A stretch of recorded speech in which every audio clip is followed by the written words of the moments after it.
Ladies and gentlemen, good morning. School candidates to college clocks, good morning.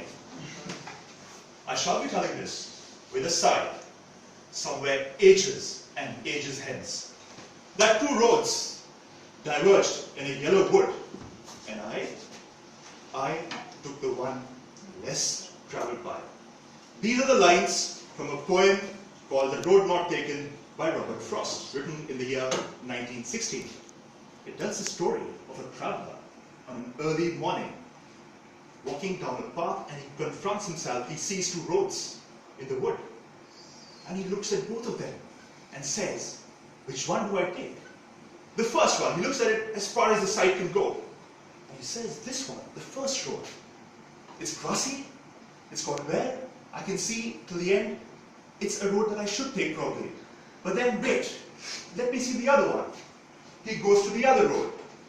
The other one was equally fresh, but he says it may have a better claim because it looks to be less traveled by.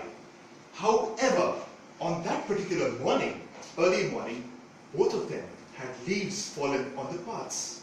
And because of that, both of them seemed to be equally inviting. He says to himself, I'll take the second road and leave the first one for another day. In his heart of heart, he says, I know that because one road leads to the next road, it will be very difficult for me to come back to the first one.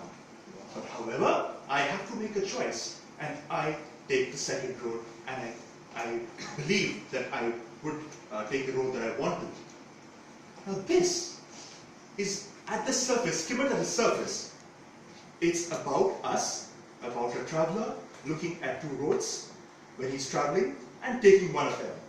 That's when you skim it on the surface. When you look at it deeply, it's got a more profound meaning.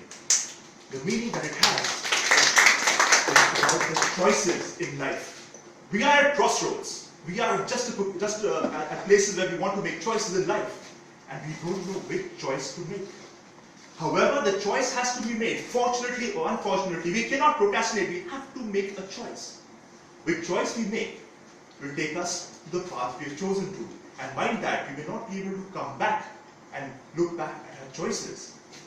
So, it is prudent as individuals to look at the very psyche of us as individuals to be able to take the choices and back ourselves.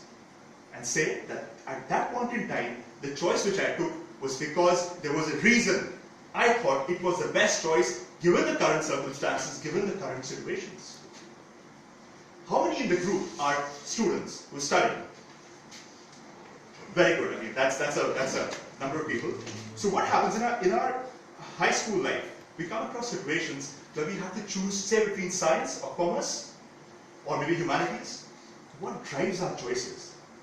Is it because everyone's taking commerce? Well, I should go there. Is it because of the acumen? No, I am made for humanities. Doesn't matter if people say that science is the best stream, but humanities is my area. Do we look at that? Or do we say, no, I don't care, I just have to make a choice, I'll just do a random pick. So that's when the choices come to us, and we make a choice. Mind you, I mean, in a situation where someone's taking commerce, and he comes back today and says, look, well, that person has an extremely well in the science stream. I just wish I could have taken that. That's the regret. But mind that, you have taken that decision based on what you thought was correct. There is no reason, there is no use of regretting it now, because you have done what you thought was good, and you have to back yourself. Similarly, if you look at situations where we have to look at our careers, for those who are working here, how many times has it been that you look at an entrepreneur and say, well, that guy's done a great job. He started from scratch. He quit his job. He had no resources. But he's an entrepreneur today, and he's done exceedingly well. His company has a great market cap, is doing really well, is employing so many people. But I could do that. Yes, you could. How many of us have taken the choice to quit our jobs? Or to back the power of our dreams and say we'll go and we'll become an entrepreneur? There will be failures, but we'll back ourselves and say that we will become an entrepreneur and we'll do what our heart says. So those choices come in front of you, but a lot of us get trapped in our comfort zone. The choice is within us. If we have to make a change, if we have to go out and be successful, we have to look at the grind. It's not going to be easy, but it's going to be someone like us who has to make that choice for the future. Similarly, if you look at marriages, now it's an interesting one. Most people, it is said now, most people fall in love with the idea of falling in love. And then marriage happens. So what really happens is you go back and you ask the people who've been through a love marriage and say, well, is it that you made that choice because you thought it was the best choice at this point in time? Are you happy? Well, then you just say that we are married. Probably you should have gone for the arranged marriage. Similarly, for those who have gone for arranged marriages, it's a tick in the box, and then some years later you meet that couple and ask them, has love happened yet? Well, they'll say, well, give us some time, we'll come back to you. So in both the cases, there is this power to go back in time and think, maybe we should have gone for arranged marriage, not love marriage.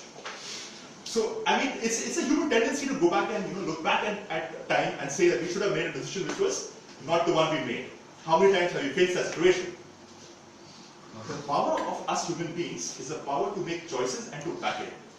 Regret is something that is there in most of us, but life is not about living with regret. There are no regrets in life. If you tell yourself there are no regrets in life, there are only lessons to be learned. And those lessons should make you stronger. Look back at your past and say that there was a reason I did that, and because of that I am better off now. They say that life is never so bad that it cannot get worse. Appreciate the things that you have. Appreciate as humans the power that we have to be able to make decisions. And if you're confronted with a crossroad tomorrow, a choice tomorrow, go back and look at Robert Frost.